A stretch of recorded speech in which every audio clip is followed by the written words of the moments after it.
and ghouls, and welcome back to another episode of Fright Mic. I'm Sam. I'm Liz. And we are continuing our theme for this month. It is Casualty Friday. It's Casualty Friday every Wednesday here for the next month.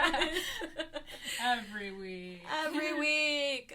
So yes, this is a fun month where we're talking about the trials, tribulations, tortures, and terrors of working in an office setting. Terror in the workplace. Absolutely. And this week we are coming at you, I should say. Coming with you. Yeah, we're coming with you to the office for Bring Your Subscribers to Work Day. We are coming at you with such a fun movie from 2017. A movie that I have watched so many times in just the short while that I've discovered it. But it's always a good time. And we are, of course, talking about Mayhem. Mayhem came out in 2017, which feels like eons ago. Currently has a 6.4 out of 10 on IMDb. It does an 84% on Rotten Tomatoes. Woo! So yeah, as it should. As it should. I was so excited to see that. Even the so that's like the critics score, and then even the viewer score was still super high. So you'll have to see it. Well, I feel like people on IMDb are like a little picky. Yeah, true. I feel like Rotten Tomatoes is also picky. They were like, I didn't like the way that I was sitting in the chair that day I saw it. 2%. I was real moody and hangry. Yeah. And I fucking hated it. I know. Yeah, I feel like critic scores, I don't know. Especially considering all of the movies that we've already reviewed on here. You just can't trust them. No, I really don't. There's only certain people that I'll, like, look at their critique and criticism and commentary on a movie where I'll actually be like, okay, well, maybe. Because, like, most of the time our views align in some way, but I don't know. It's not that I don't trust the masses, because there's so many movies that I enjoy that most people don't. Yeah. And I like, bad, I'm not saying this is a bad movie, but I like a lot of bad movies. Like, that's my thing. And a lot of people don't like them. Yeah. So it's all about what you like and what you don't like. Absolutely. It's all about your tastes. And nothing is right or wrong. Just know that a lot of times if we don't agree with you, then you're wrong. But this movie is so effing good. Yeah. So the first time I ever watched this was actually on Joe Bob Briggs' show on Shudder, The Last Drive-In. It was a blast. I knew it was a Shudder exclusive, and I had never seen it before until he played it, and oh my god. Ugh, what a good time. I think I came in halfway through, because I was going to mention something about that, but because I didn't start it from the beginning, I wasn't paying a lot of attention, and I was just like, oh, that's that guy from that thing, and that's the girl. Oh, that's Samara Weaving, and whatever. So it looked like a good time, but I really had no context of what was going on, so I'm like, well, I gotta watch this again. And I was telling you about this earlier. I was watching it at the gym. So the first time I sat down to watch it, it was at the gym. And there was it was boobs in the opening credits, and I was like, I don't know. It's always tilt the screen. Right. That's always reading 50 Shades in public, and everyone's like, I know what you're doing. But I don't know. But so I was like, okay, maybe I need to watch this at home. And I went home, watched it on my TV, and it was, oh my god. I'm obsessed with it. I made Luke watch it. He's obsessed with it. Just in the short while that I've discovered this movie, I think I've watched it 20 times. Oh, I know. It's so easy to throw on and watch. And it's so much fun. Yes, I love that it's fun. It's this satire basically of the old 9 to 5, or I mean now it's more than that, 7 to goddamn 8 o'clock for most people. But just the horrible environment of working in an office, how toxic it can be, and it just this movie does it in such a way that it still has that dark humor, and there's action and the comedy and the horror thrown in. It's such a genre film. And it's so true. It's the whole thing with the mug where he's like, where's my mug? And why did you take that? It's not your mug, but it's your mug kind of thing. Yeah. I 100%. Yeah. It's always oh, I've experienced this, but it was with a lunch table in the cafeteria. There was one day a group of people were sitting there. That's our table. So who are you? No, oh, well, there's no assigned seat, so of course I can't go up there and be like, you're in my spot. But also, I'm going to walk past you and give you a really shitty look because I want you to know that that's my spot.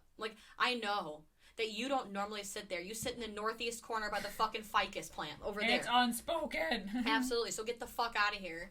But, you know, that's it. That's all I'll say. Is office environments, especially ones that are like, we're just like one big family here. Oh, like we God. like See, we work hard, we flag. play harder. Yeah. Mm-hmm. That's the red flag. Absolutely. We are not a family. You are my coworkers. After I leave work, I don't want anything to do with you. Yeah. Like, just know that while we're in the building, if you were on fire, I wouldn't piss on you. If we were outside of work and you were on fire, I wouldn't be anywhere in the area. I'm on vacation. You cannot contact me. You're on a do not disturb list. Yeah, I don't know that number. I don't have it saved in my phone. And that's what makes this movie so, like, with the dark humor thrown in it, it's just, like, because it does talk a lot about, I think, about corporate greed and, like, how, you know, everybody's expendable and no one gives a shit. Yeah. All the higher-ups, like, are only out for themselves, and it's like a fucking bloodbath, literally. So, like, literally, this movie is a bloodbath. And it's like that trickle-down effect. You know, like, the higher-ups, they only give a shit about themselves and how they can make money, the most money, without doing doing the least amount of work, because they have so many people below them that are expendable. They're just bodies. They're faces in a crowd. Like, they don't know you specifically, personally. You're just one in a million. Right. And it's like, you know, if there's that kind of, like, what am I trying to say? Like, it trickles down from the top. It's like the tiers, or... Yeah. It's like a pyramid. Yeah. It's like a champagne fountain, you know? If the champagne is poisoned, everything below it is going to give... All the cups are poisoned. Right. Oh, like a hierarchy. Exactly. That's what I was looking for. And I feel so bad. Like, I just want to preface this now, because I know, like, I do work with people that listen to this podcast, and I love you greatly. It's not you I'm talking about. It's all my previous jobs. Just know that. And, you know, and it even says something that the fact that... So I think this building is, like, 8 floors, and I think the top, at least 2, if I'm not mistaken, are, like, the higher-ups, and it's like you can only get up there with a key card, and you have to have, like, a pin and all this like stuff. A one-time access code. Yeah, so they're automatically safe because they're in power. Absolutely. So that really says a lot right there. It's ridiculous. It's ridiculous because at the end of the day, like, their names are attached to the company, and like, I mean, I guess I don't know because I've never been, like, I'm not a part of, like, Keel Industries or whatever. Yeah. So, like, I guess I've never been, like, the top of anything. Top dog. But it just seems like a lot of times it's the little guys that do all of the hard work, you know? Yeah. And it really, like, the top people just kind of are there. Well, it's evident immediately because we're introduced to our main character, Derek. My hero. Who is Glenn from The Walking Dead. He's hot. I'm just gonna say that. Did you see his demise in The Walking Dead? I never watched it, but I did see his death. Yeah, I kind of stopped after, like, a while, but I did see that, and, yeah. But he basically, and it's so funny because I feel like he is, like, everyone out there trying to, like, make it big, because, like, it's like that transition scene in the elevator where he is, like, this happy-go-lucky, like, the new guy fresh, on the block. Like, yeah, entry-level position, so upbeat, like, he's just excited to be there. Yeah. And then it just kind of, like, over time, just, like, you can see the gray coming out of his hair. The life. Just, like, the life leaving his eyes. Of how this job has just become, like, a chore, and it's been horrible. Like, 'cause it consumes his life. Yeah. And that's just, like, so true to life, man. Absolutely. But, you know, things are looking up for him because he does, like, essentially, so the whole movie is based on, like, I shouldn't say the whole movie, but, like, yeah, so the idea is, like, this ID7 virus is kind of, like, going around the globe in, like, a pandemic or epidemic or whatever, and Derek works for a, like, law firm, Towers and Smythe, and Derek was the lawyer assigned to the case of Neville Reed, who was the first man who was tried for murder, but he found this, like, loophole to get him off. So basically, if you have contracted ID7 and you murder someone, well, hey, you weren't responsible. So it's kind of, like, legal, you know? And this basically led to him getting, like, a corner office, so to speak. So now he's not high up, but he is higher up than a lot of people. He's on, like, level 4 of the 8. Yeah. Like, he's getting there. Yeah.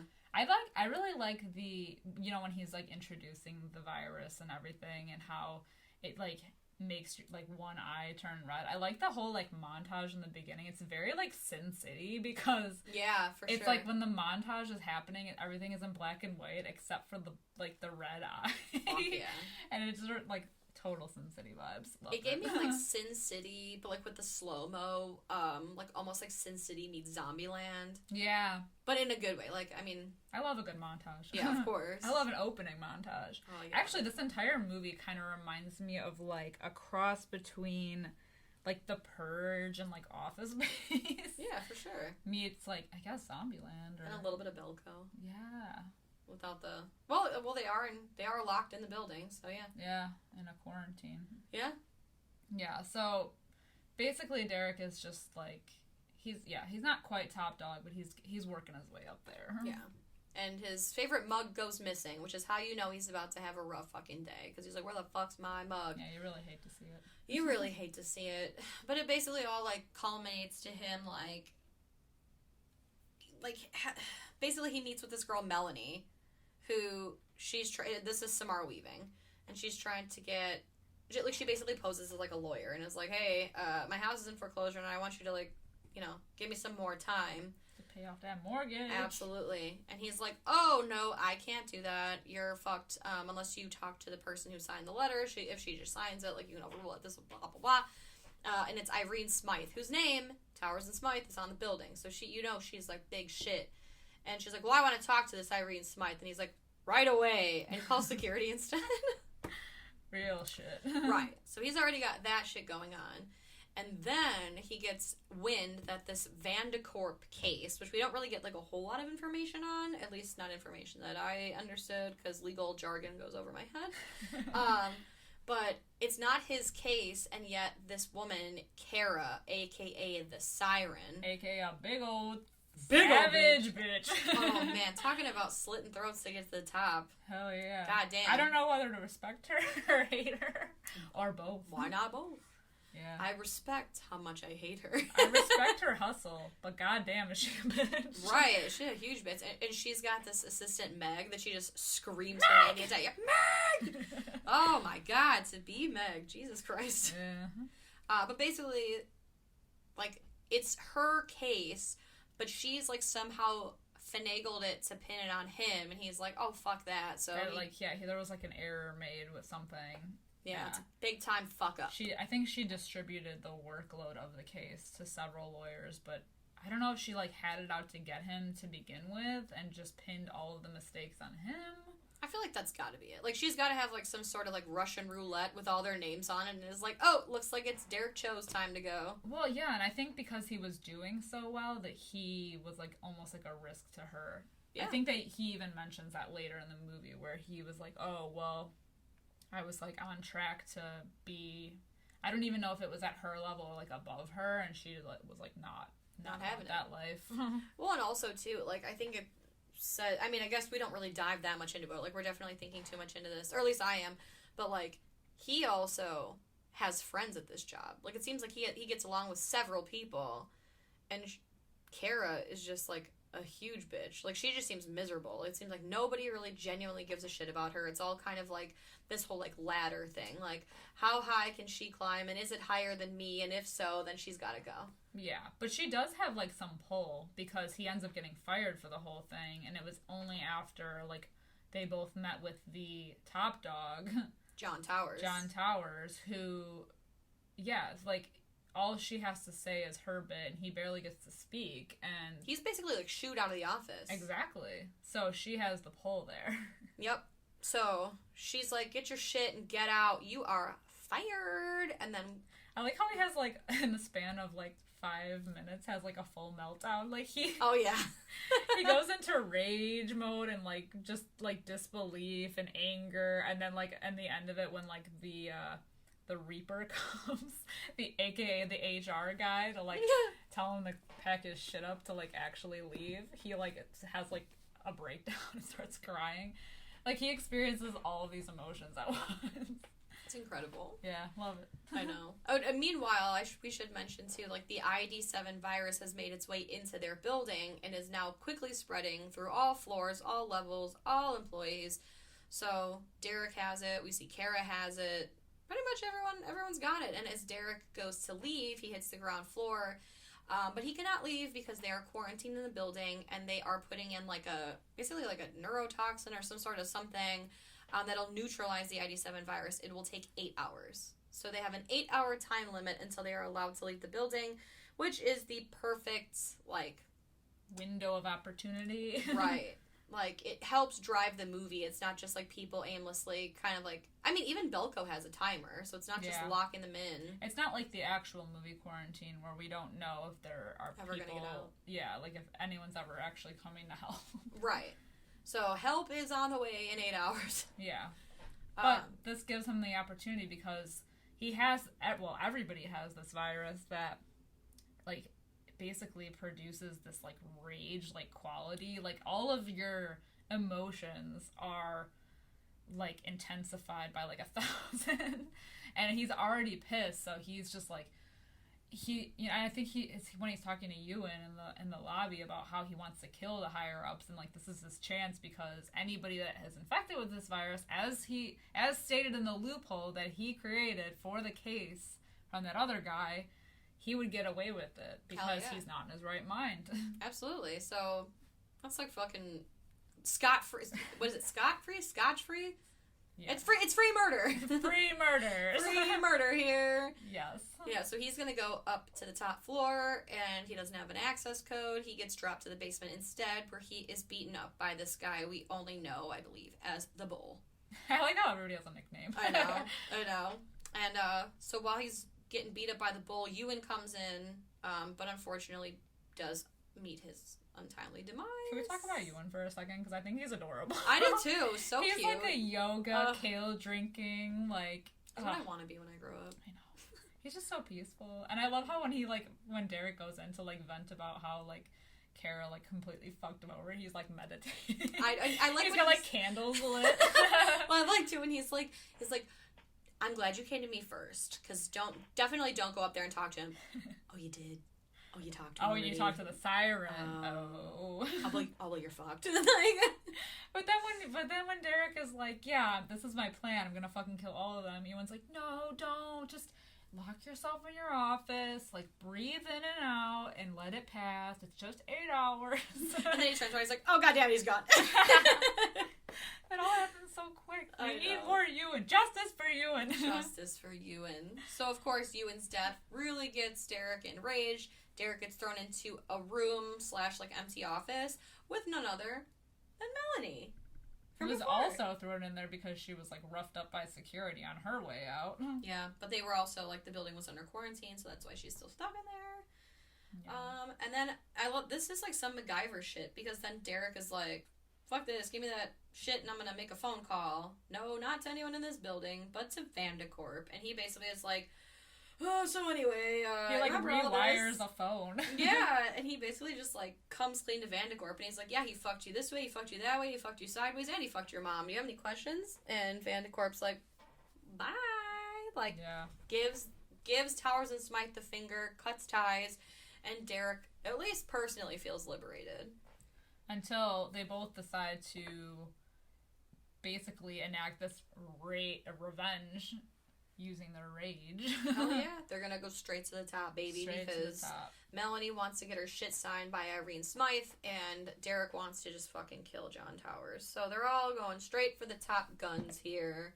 And I just feel between now and basically the end, it's just a lot of funny hijinks. It's kind of boss levels, level 1 is the Reaper, and they nail themselves with Bob the Builder nail tools. Guns, and I like the nail gun. I did too. It was badass. Yeah. What was that hand saw that she had? Oh yeah. Because it's not a bone saw, but no. But I also think it's interesting that it's like what we said in our Balco episode, that it had I don't know if all office buildings actually have a locked cage of all these, like, well, especially not for Belko. Belko had, like, actual, like, assault weapons. Right, like an armory. Like an actual armory in the building. This was, like, I guess just a cage of tools, like power tools, but goddamn, do they come in use? It's like every Dead Rising, well, at least the first 2 Dead Rising games, like, there's always some sort of building or plaza where it's, like, quote-unquote under construction, and there's just, like, power tools galore.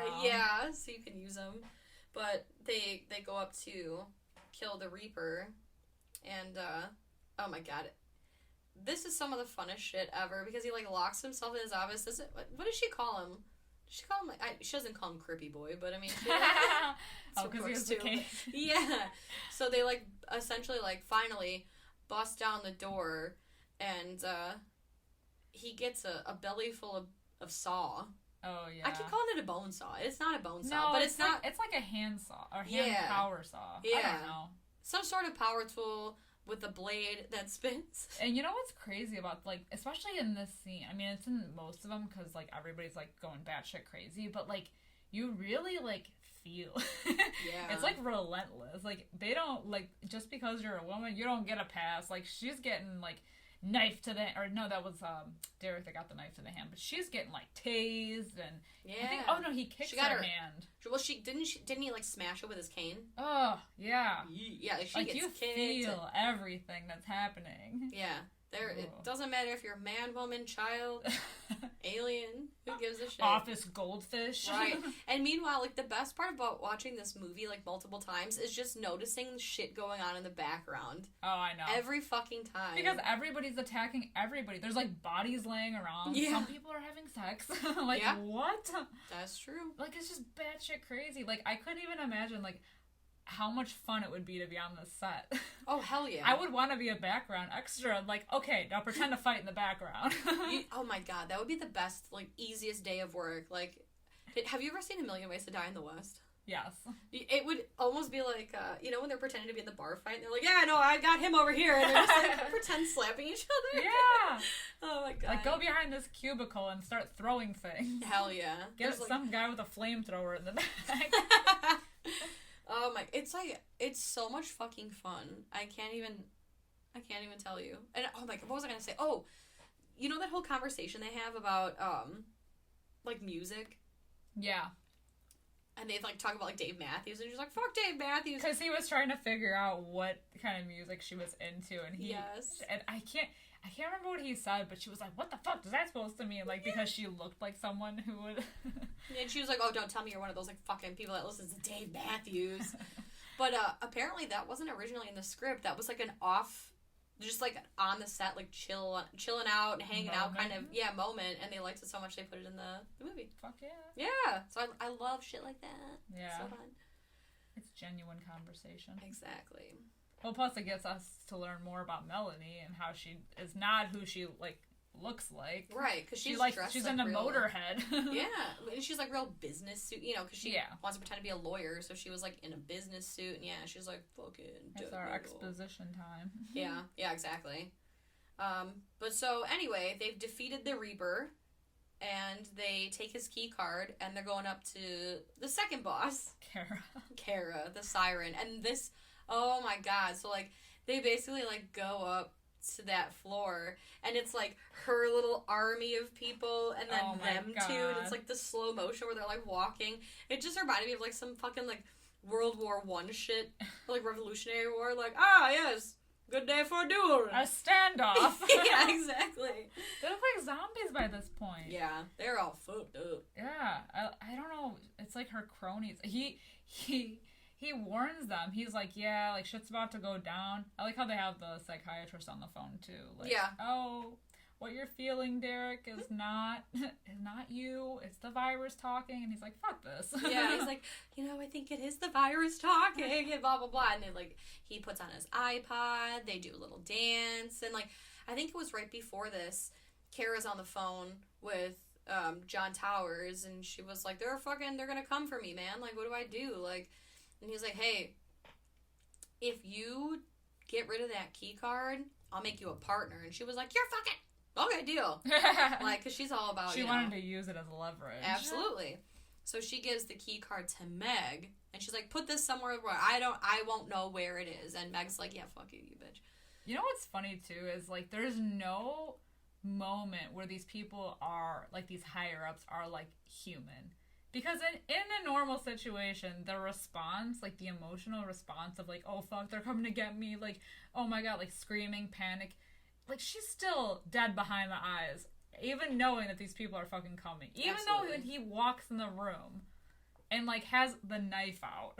Yeah. Like, she is still, like, a cold-hearted bitch. Absolutely. To the very end. To the very end. Even when he gets to the top. Mm-hmm. Like, there's no other... It's just cold insults being thrown. I also feel like it's, like, pure id at that point. Because, like, at that point, it's really just, like, their egos all on the line. Like, there's no way that I'm actually in danger because I'm better than you and you would never fucking dare. Yeah. You know, like, I don't know if it's that, like, she really doesn't think that she's in danger of him. Mm-mm. But it's true, yeah, like, none of them are afraid, ever. Right, and even at her end, with Meg in the room, who completely fucked her over, nothing. Yeah. There's no emotion. It's incredible. Nothing. Other than anger and just fucking bitchiness. I feel, oh my God, like, especially, like, through the whole movie, when she's like, Meg, give me more coffee! It's me in the morning. More coffee! More coffee, please! So, yeah, basically, like, they have this little, like, standoff. Derek and Melanie then go into the Siren's office to confront her, and she was like, yeah, well... I just feel like, you know, she tries to, like, bullshit them or whatever, and she's like, all right, well, Meg, give me the key card, and she brings the key card in, and it's all sorts of fucked up, and she's like, now what the fuck is that? And Meg's like, oh, well, I put it in the microwave, and I destroyed it because, you know, they knew that you'd be a backstabber, and, you know, they offered me the position, so it's now me backstabbing you. Backstabbers getting backstabbed. Yeah, absolutely. True friends stab you in the front. But this basically concludes with the Siren's death. Meg stabs her with the scissors. Yeah, she goes fucking nuts. And then I like that Melanie's laughing. She's like, "Oh shit!" Yeah.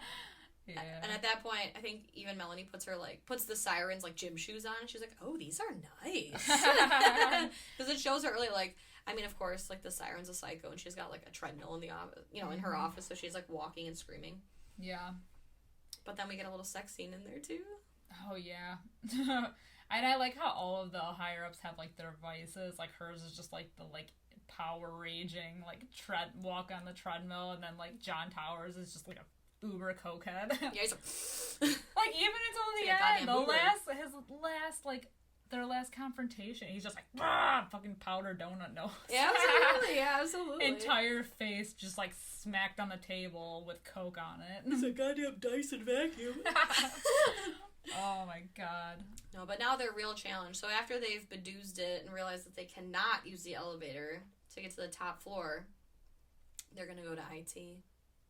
Yeah. Incredible. I love IT. My favorite character in this entire movie is none other than director Joe Lynch's cameo as the IT guy. And I like that he's one IT guy in this department that's, like, understaffed.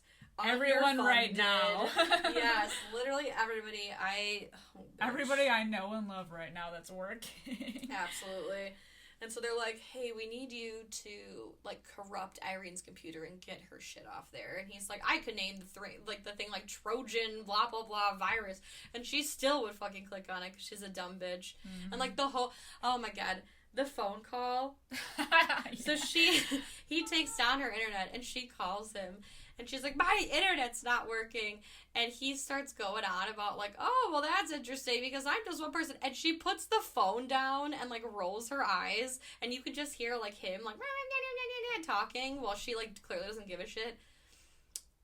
That's me when dumb bitches call customers at work. Yes. Oh, my God. So good.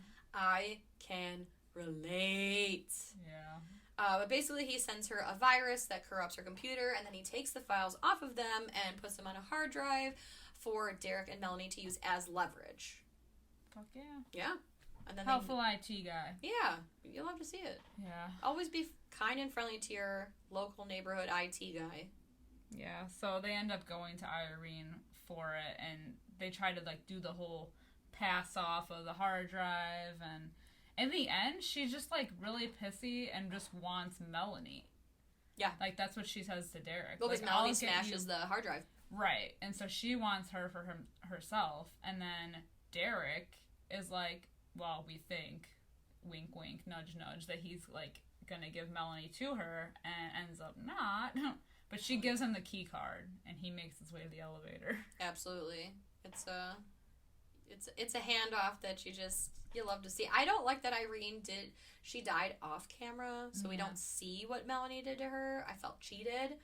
But I really appreciated when Derek, so, like, it basically, like, while Irene is fighting Melanie, Derek is now fighting the bull, who makes his second appearance, and he gets that mouthful of mace Yeah. and spits it in the guy's face, then stabs him in the head. I was just like, wow. What a good idea. Yeah, literally. I was like, I'm going to use that. I mean, hope I never have to use that, but, like, I'm going to use that. Like, that's a fucking great idea. But yeah, like you said, he makes his way to the top, and he's greeted not by what we all thought, or at least what I thought he'd be greeted with, which is, like, you know, like a whole army full of people, but instead they're like, Derek, room of applause. Yeah, like, they got the fucking confetti streamers, and they got glitter and, you know, whatever, and they're like, yeah, we want to make you one of the, what is it, the 9? Yeah. He's like, we want to make you, like, the 10. Number 10. My number 2. Nice to meet you, number 10.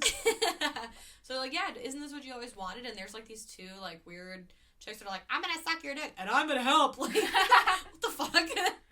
Those are the fembots. Yeah, exactly. So, he's, you know, like, John Towers is like, yeah, don't you want to sign this? You get a parking spot. Did I mention a parking spot? Expense account. Some credit cards. Fucking hookers. Yeah. Cocaine. Right. A dick-sucking machine. Like, all this shit.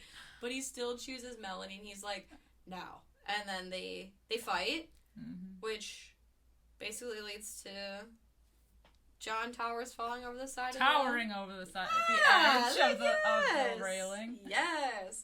And then Derek signs long enough to put him in a seat of power that he can overturn Melanie's foreclosure, and then he quits. Fuck yeah. And he goes on to his life of painting. Yeah, painting with Melanie in her non-foreclosed in her home. Studio. Yeah. Her box on the corner. And all is good and well. You know, the good guys win, the bad guys die. You know, yeah.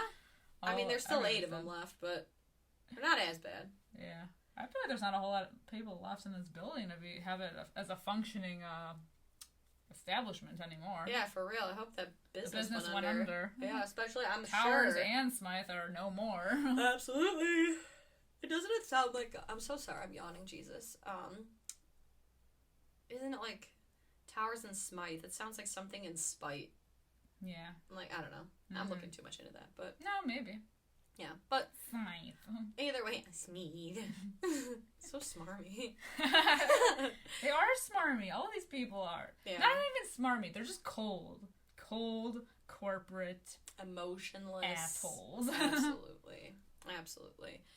So, that's a fun movie. It was a good time. And it's only like an hour and 27 minutes. Some change. Like an hour, yeah. An hour and change. Yeah, it's less than an hour and a half. So you get all this. Well worth your time. Absolutely. What would you rate it? I'm gonna give it a 4 out of 5. Fuck yeah, I gave it a 4 out of 5 too. Yes! Woo! We're being on the same page. I know, I love that. I feel like most of the time we're pretty damn close. Oh yeah. Yeah. I feel like we've gone over the reasons that it's a 4 out of 5. It's a lot of fun. It's a short movie. It's a small movie. It's a lot of the jokes, a lot of the dark humor, a lot of, like... Good acting. Great acting. Great actors. Lots of hotties in this movie. But anyway. Yes. Anyway, yeah, just a good time all around. Fine family fun. Absolutely. Show your kids.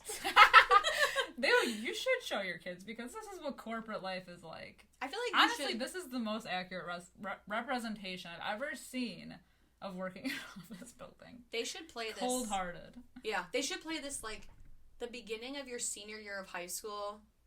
When you have to take, like, business classes and they talk to you about, like, the world outside of school. And well, yeah, they play this as, like, an instructional video. Right, because they're all, like, you know, they encourage, at least my high school always encouraged us to go to college to, you know, get some kind knowledge. Of business degree or whatever, what have you, and work in some corporate building. All those fucking videos that are like, oh, fucking, it's like always with a guy with a tie and a briefcase, and like, no, man, there's more to life. It's gotta be more than a soul crushing office job. Yeah, for real. And also, yeah, why was it always? It was always a man in those business videos. Like, I don't know. They're outdated. Yeah, fuck you. Because they haven't updated them since, like, I know. 1980. Yeah, it's like a man with, like, a 70s fro that's like, yeah, then we're gonna objectify women in the office. As he's slapping her ass when he's walking in. Oh, God. Exactly. Oh, my God. Yeah, they should update it. The 2017 version, we're gonna watch Mayhem, learn a thing or two about this. There's a good message at the end. He talks about taking control of your life. Absolutely. Don't giving in to the want of your country. Yeah. Justice. Live your life. Yeah. Yeah, I think this is the hill I'll die on. I'm going to petition for this movie to be played in schools. And that's all I have to say. And that's that on that. That's that on that. All right, guys. Well, our 8 hours is up. Our quarantine has been lifted. We no longer are... I went on break and never came back. I know. I stole a company car, and I can't be convicted of anything. I put everything on my expense account. Damn right. And then I quit. Hell yeah. Yeah. I charged a private jet. I chartered a private jet to fly us all to the Bahamas? Yeah. Oh, I could fuck with the Bahamas. We are drinking pina coladas on the beach. Wearing 100 SPF.